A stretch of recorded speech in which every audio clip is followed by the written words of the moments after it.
Welcome to Frankly Speaking with me on Kopotse JJ Tabane. We're coming to you from Studio 12 here in Auckland Park in Johannesburg. We're not live tonight, but you can follow our show on hashtag Frankly Speaking. And you can also tweet us at JJ Tabane and at SABC News Online. Tonight we do our bit to highlight the plight of our women folk in South Africa. Following Women's Day on the 9th of August, our women in South Africa have a raw deal indeed. The abuse has become endemic, with many fearing for their lives on our streets and sadly in our homes too. Femicide levels are abnormal and there are numerous reasons for this. Top of the list is a failure for all of us in society to lead by example, and secondly, the conspiracy of silence amongst us. We have to fix this. Men and women in high places in both the private and the public sectors have to lead by example to combat this scourge. I'm here to see many speaking out and doing something to shut down the spaces for abusers. The conspiracy of silence must also end. In your circle of friends, do you hold each other accountable? In our families, we protect abusers until it's too late.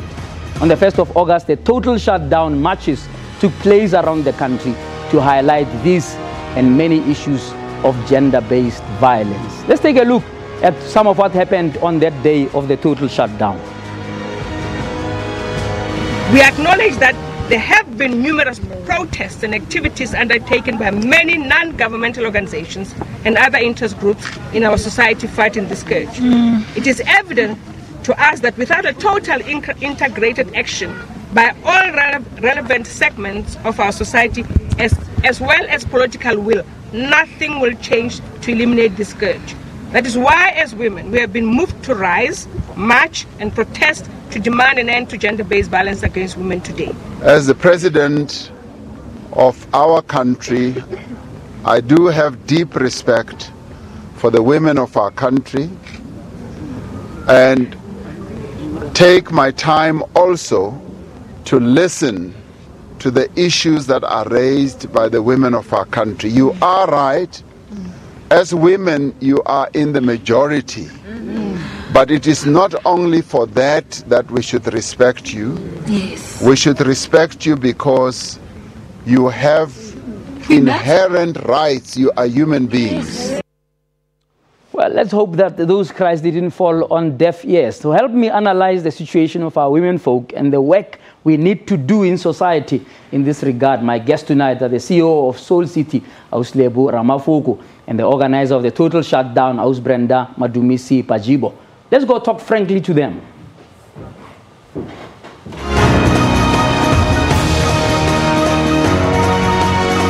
Ladies, welcome.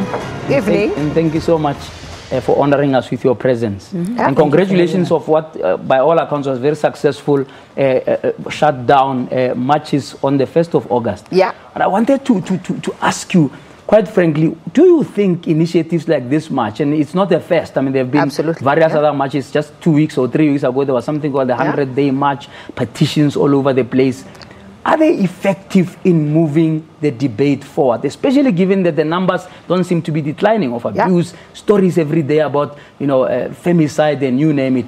Do you think these kind of actions are effective? They are.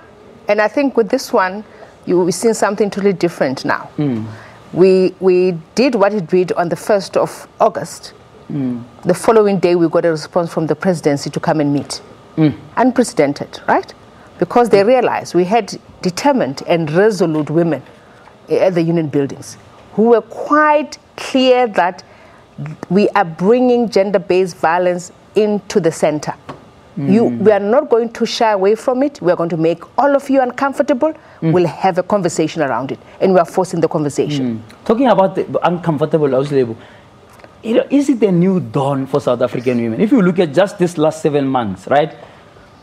Questionable appointment to the Ministry of Women, right? Not that the others before accorded themselves with any flying colors, right? Failure by even women leaders.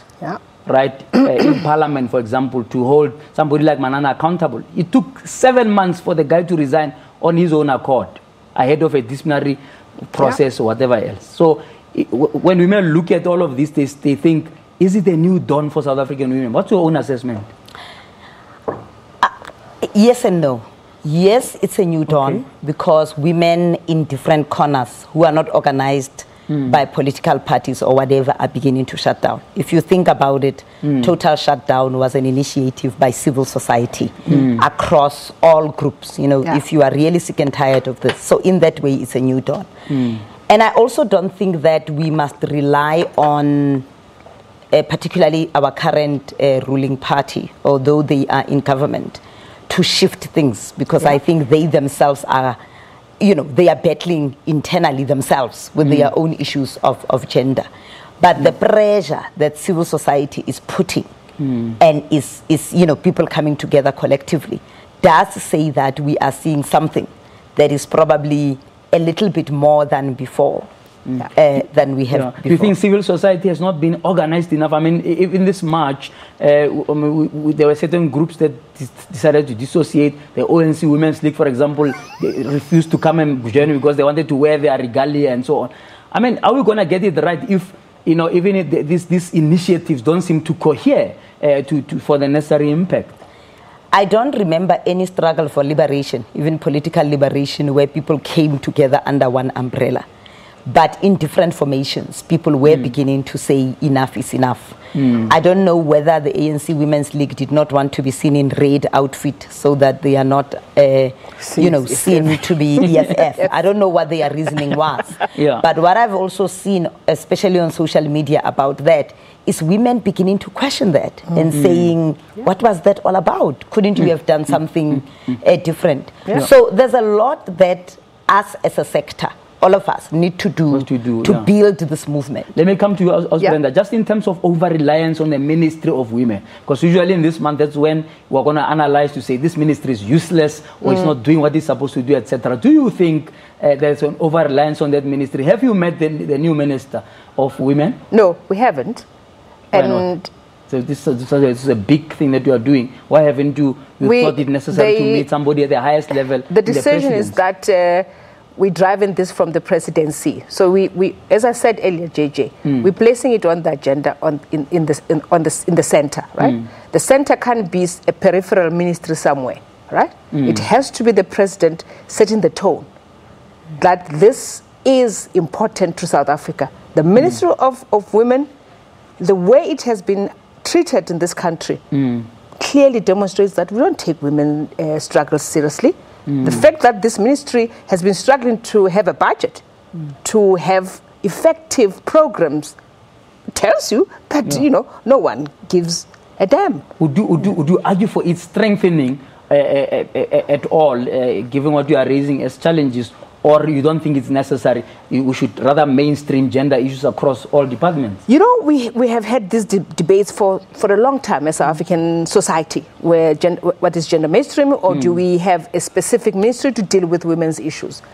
Preference for me, personally, I mean, because I participated in the discussion around the putting together of the women's ministry.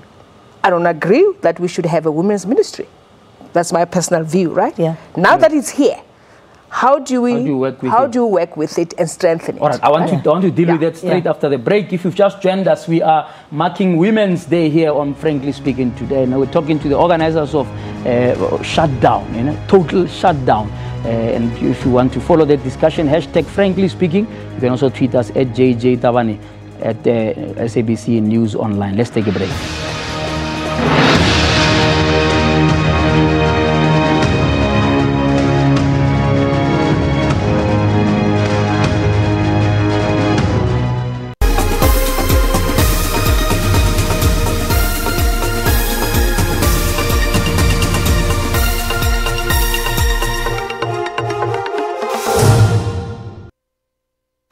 Imagine if you could learn everything you need to know about life from yourself.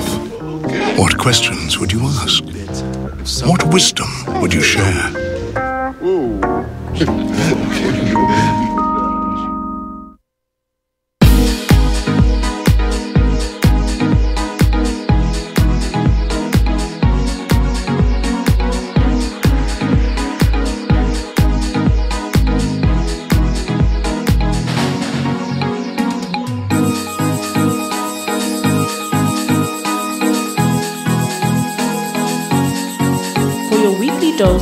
entertainment news. Watch Trends, Saturday at 12 p.m. News at 9. We go beyond the headlines of the day and breaking news to bring you all the angles and in-depth analysis of stories that impact your life. We are on the ball with all economic stories. Our bureaus around the globe are ready to connect you to events as and when they happen. So join us every day at 9 to zoom in on the day's big stories.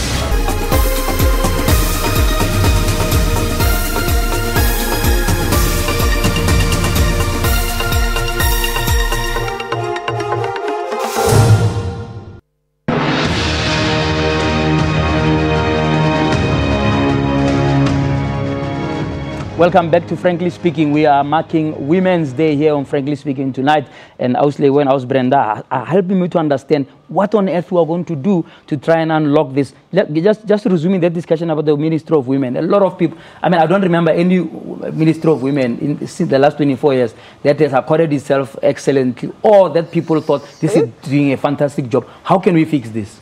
So it's how it's conceptualized. Yeah. The Ministry of Women is not implementing. And I think the mistake that then happens is that different government departments and civil society, actually when they deal with issues of women, think that there is a ministry that's going to deal with these issues. And therefore, where we must go to the drawing board and ask the president very serious questions is, if it is not implementing and it does not have adequate budget, what is it? Is it a monitoring ministry? Where they are going to look at local government, they are going to look at all other departments and monitor how far they are. Because women's issues are not side issues. Exactly. Women's issues are in the economy. They are in expropriation of land without compensation. They are in science and technology. So they are across all subject matters in government. If you are going to have a separate ministry, you need to be very clear about what its role. If we were told its role is research and monitoring, but also what is its authority. So right now, it's very easy as civil society to say, but the minister, you know... Was the minister in this meeting with the president that you held? No, she wasn't. She wasn't. But it's easy to say it's not doing well, but what authority is it given? So if, for an example, in agriculture, they see that ideally, what would you like to see? Well, for me, if they've got authority, if they monitored how gender, all of our gender policies are implemented.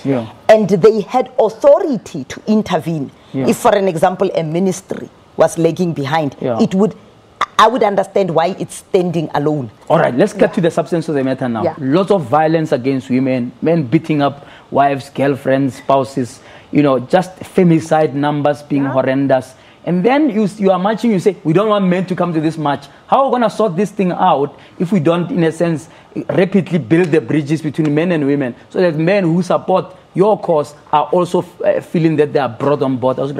But we did advise our loving men what to do on the day. But they must see that the women support. No. If you support the cause, and you believe that you are one of those who's different, totally different from the rest who are abusers, then show us that you are different. We gave you examples of what you could have done on the day, right? Withdraw your labor. Most of you went to work. You didn't protest in support of us to say to your employer, I totally in support of the women who are fighting against sexual harassment in this organization. No, you went to work. So you're saying that your message about how men can be involved did not find traction? Yeah. I also think that, JJ, what is also very important is to actually say that you can participate in different ways. This was an opportunity for women across all walks of life to come together and communicate how they are feeling.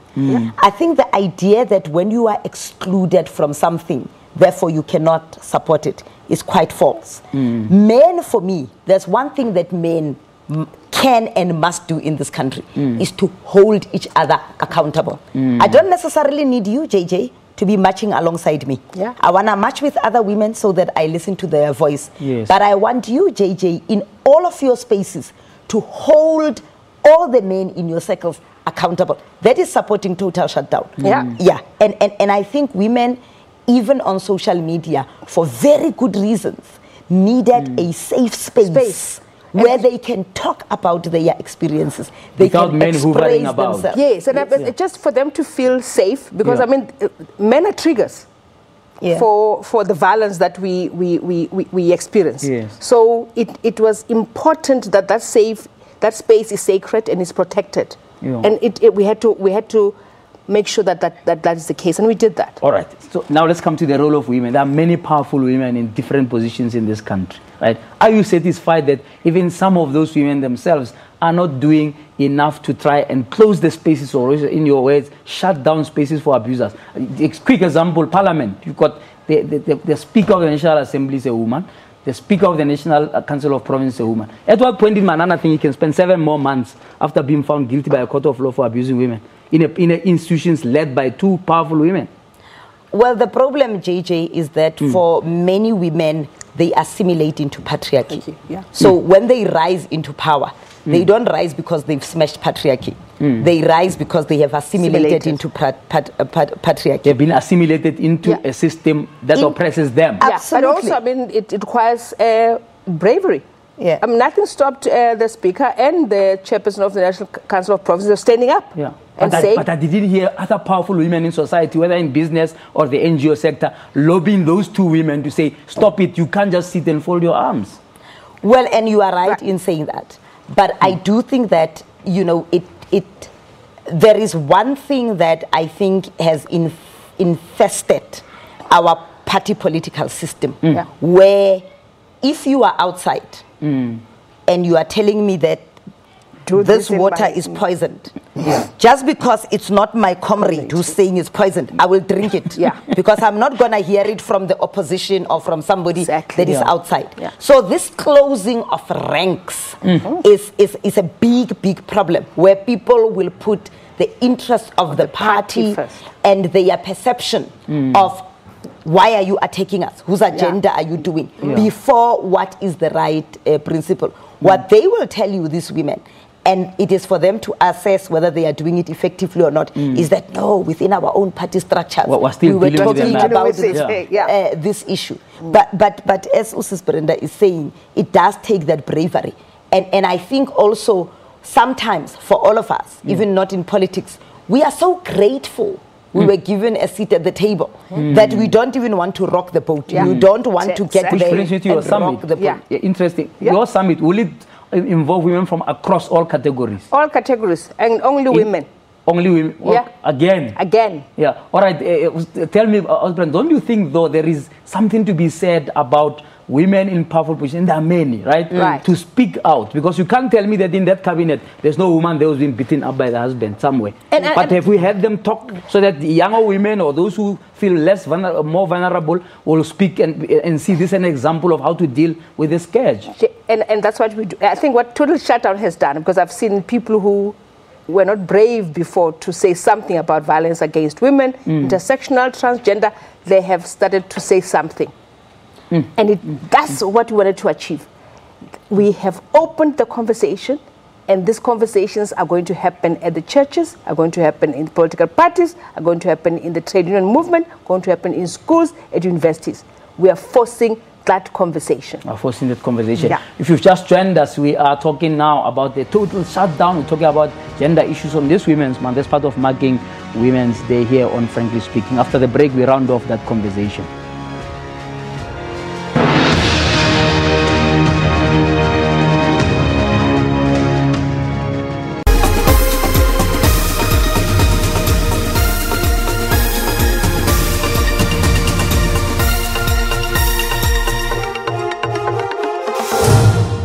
A prominent member of our family has so tragically lost his life this morning inside the mosque. The reality of the situation is we require tighter security, perhaps around places of worship. The President has extended his support.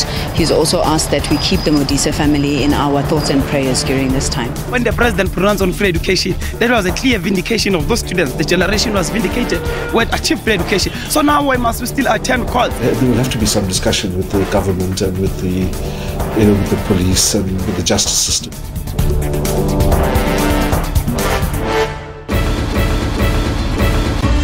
Is he facing conspiracy? What is the nature of the corruption charges that he faces? But if it's a blatant kind of corruption case, he faces a potential 15 years in prison. And lest we forget, his father is in the dock in a few weeks' time, also facing corruption charges. So those parallels between father and son and the regime change in South Africa and what's happening with our courts at the moment will be something that is profoundly interesting, I think, to all South Africans.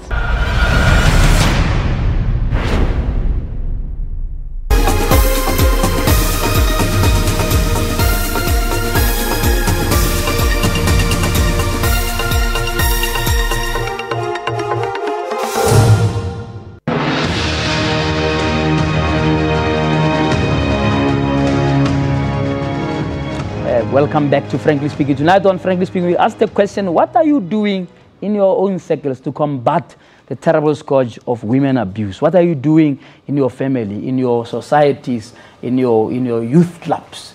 Everywhere where you see this abuse, are you doing something to combat it? And to help me understand that, Ausile and Brenda tonight are helping. Do you think society sees this situation as a crisis? And I'm asking this because, you know, if you look at the outpouring into the streets, it could have been probably 10 times more. And of course, we must start somewhere. Yeah. But, you know, although it was dubbed the shutdown, there wasn't much that shut down on the day. Do you think it is because people are not yet seeing it as a crisis? You know, this kind of thing needs a lot of resources, so it needs to be seen in that context. And the organizers of the total shutdown, and that's why we supported them, you know, and would need a lot more support in order to bus people to different places. The logistics are enormous, you know, for them to do that. And I think for what it was, and the fact that it was a grounds-up initiative, it did extremely, extremely well. It really brought us the conscience of the community.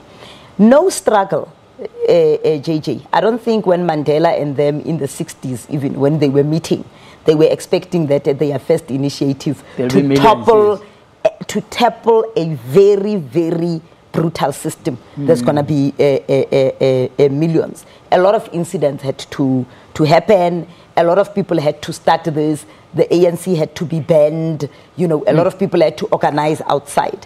We cannot expect very differently from smashing patriarchy, because patriarchy is a system.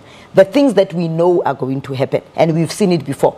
I think the 100-men march was a farce. Yeah. It was one way of trying to sidetrack, you know, from the total shutdown. Yeah. We are going to see all sorts of weird things, you know, with people trying to hijack. Why do you say the 100-men thing was a farce? Surely there must be multiple initiatives from all angles of society. Well, I think after the total shutdown was announced, then there was this government supported initiative and of it was done by the Minister of Women. The 100, march to themselves. The 100-men march, you know, and I think again we just saw, you know, rather than saying we are supporting young women on the ground in South Africa, it was like, no, we are going to do our own thing.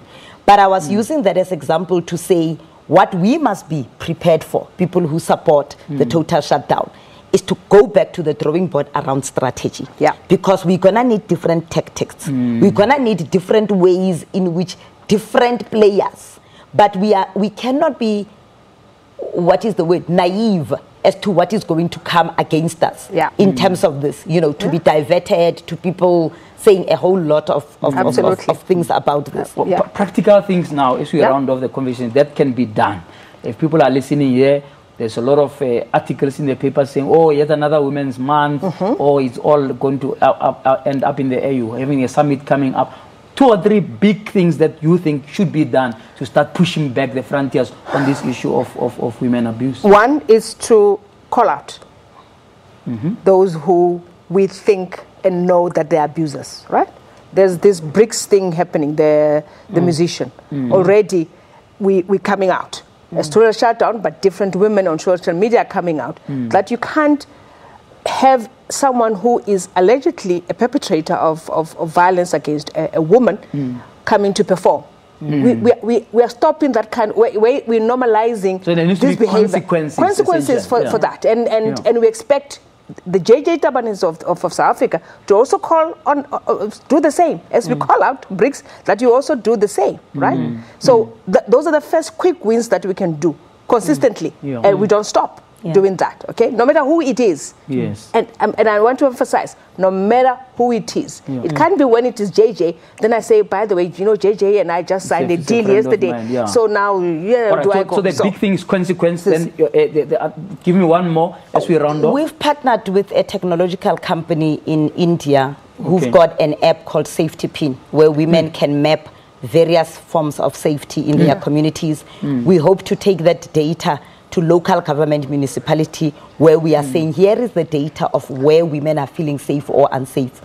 We've got a movement of Rise Young Women's Clubs where the issues of standing up, talking, but also supporting women are there. So the work has not stopped. The march was not just come in and go. An end in itself. No, we will continue with it, but we will support initiatives of women who may not be organized. We will support churches. We will support people who are saying, we also want to speak out. I think that's a good point to leave it. That ladies, 100% support you in what you're doing. Yes. And if we can add any voices to be loud on the issue, we'll continue to do so. But I wish you well in the work you are doing to take back these frontiers of women abuse. Thank you. That was Frankly Speaking tonight as we celebrate the women of our country. We wish you well in this month and beyond. And we're calling on each and every one of you out there watching. Ask yourself the question, how you're contributing to stopping the abuse against our women.